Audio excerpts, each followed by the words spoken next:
Museum ini namanya Museum Memorial Jenderal Besar Haji Muhammad Soeharto, sebuah museum yang berada di wilayah Dusun Kemusuk Lor, Desa Argomulyo, Kapanewon, Sedayu, Kabupaten Bantul. Jadi museum ini mulai dibangun tahun 2012 dan peresmiannya pada tanggal 8 Juni 2013, bertepatan dengan tanggal kelahiran Jenderal Besar Haji Muhammad Soeharto. Kemudian untuk memberikan suatu edukasi tentang nasionalisme, tentang rasa cinta tanah air, dan yang pasti kami walaupun waktunya pendek, ketika para pengunjung datang ke sini, kita memberikan edukasi tentang karakter Pancasila.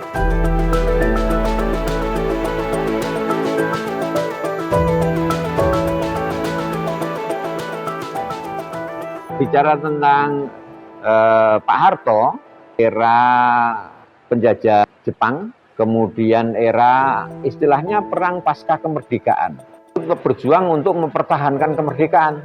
Karena pada saat itu Belanda merasa kami itu bagian dari sekutu dan sekutu mengalahkan Jepang, sehingga yang berhak untuk mengelola negeri ini adalah negara Hindia Belanda. Dalam sejarah, sebelum Jepang menguasai negeri ini, mengalahkan Belanda, Belanda sudah cukup lama menguasai Indonesia.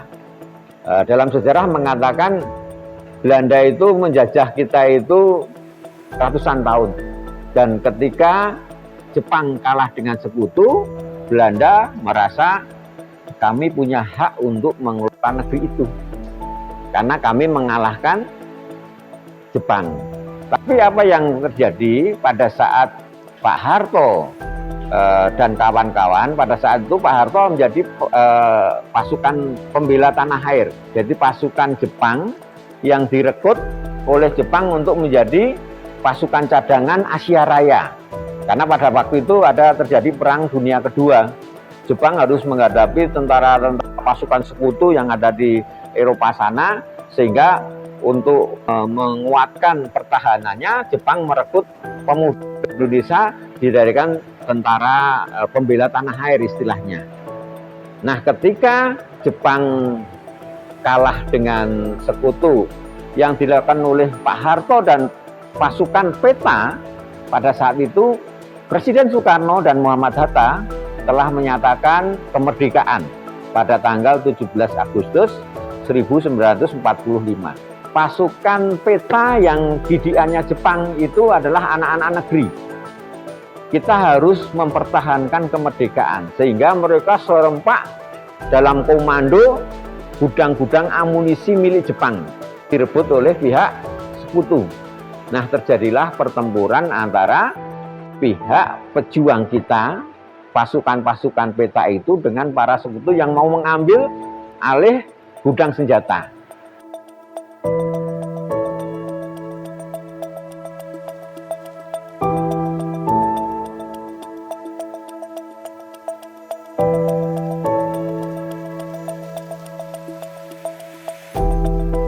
Pada tahun 1948-1949, ibu kotanya pada waktu itu ada di Yogyakarta. Karena secara strategis Belanda akan mengejar dengan cara menangkap pemimpin-pemimpin gerombolan itu, menangkap Soekarno, Hatta, dan Sudirman ada di Jogja untuk menunjukkan kepada dunia. Kalau mereka ketangkap, otomatis mengatakan kami sudah menangkap kelompok-kelompok gerombolan pemberontak Hindia Belanda. Yang punya hak mengelola negara itu adalah kami, orang-orang Hindia Belanda. Kemudian yang di Jogja merasa kita harus menghadapi. Kita tunjukkan kepada dunia di bawah koordinasi Jenderal Sudirman dan Sultan Hamengkubuwono ke-9, Raja Ngayogyakarta Hadiningrat. Menunjukkan kepada dunia kita bukan kelompok gerombolan pemberontak, kita adalah suatu negara yang berdaulat.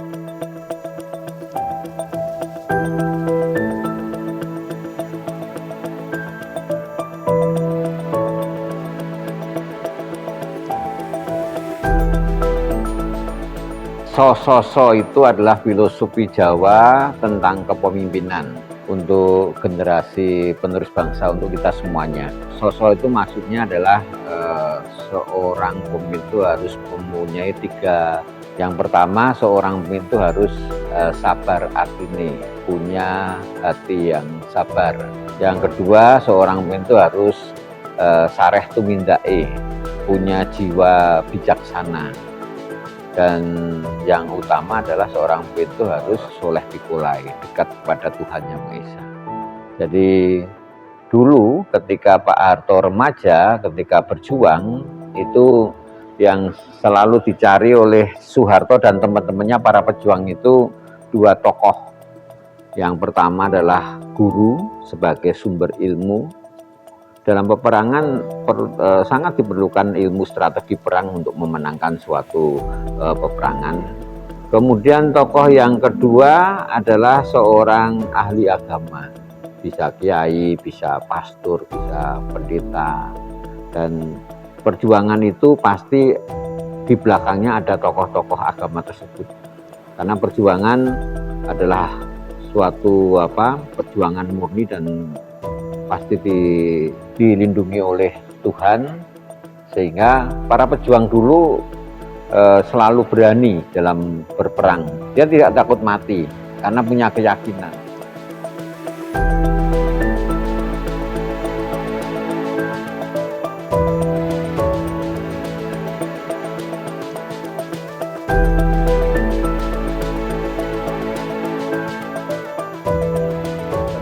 Kami Museum Memorial Jenderal Besar Haji Mas Soeharto, jadilah kita masyarakat Indonesia yang selalu bisa bersama-sama dengan saudara, dengan tetangga, dengan semua lingkungan kita. Kita harus selalu pegang yang namanya dasar negara Republik Indonesia, yaitu Pancasila. Ada 5 sila itu. Kalau itu diterapkan dan dilakukan oleh masyarakat Indonesia, pasti kita akan menjadi masyarakat yang betul-betul bersama-sama, punya tekad. Kalian harus mencintai tanah air Indonesia. Kalian harus selalu belajar tentang wawasan kebangsaan dan nasionalisme. Dan kalian harus selalu bicara tentang karakter Pancasila. Anak Indonesia harus punya jiwa dan karakter Pancasila. Karena dari kalianlah Indonesia emas nanti ada di tangan kalian. Negeri ini akan menjadi negeri yang berdaulat ketika kalian menjadi pemimpin yang hebat, yang mempunyai 3 filosofi tadi: sabar, sareh, soleh.